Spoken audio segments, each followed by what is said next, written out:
This is another trial that Gurjeet and I are working on.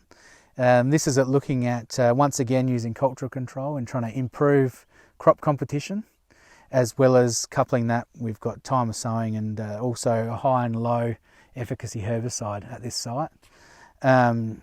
We're using crop type to try to and show the differences between how different crops compete with ryegrass. And I think that's pretty important, especially with the different barleys, high and low vigor barleys, and also barley versus wheat. So we're concentrating on wheat and barley in this, so it's cereal based, but you'll see some pretty clear differences.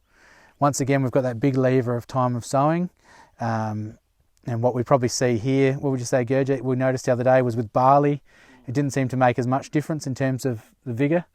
We were getting away with that later sowing, whereas wheat, we were seeing a huge penalty by delaying in crop vigour and hence competition on the weeds.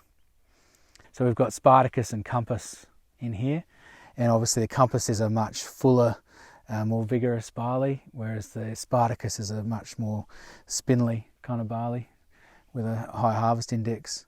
But obviously it competes a lot less with the weeds, looking at this.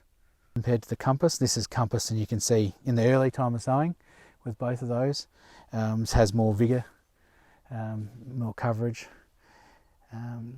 I think the key point, as you can see through this, is that the earlier time of sowing has a lot more crop vigour, especially in the wheat, whereas in the barley, when you're growing a variety like Compass, it didn't seem to make as much difference. It's a bit more forgiving, which is probably a good thing to keep up your sleeve.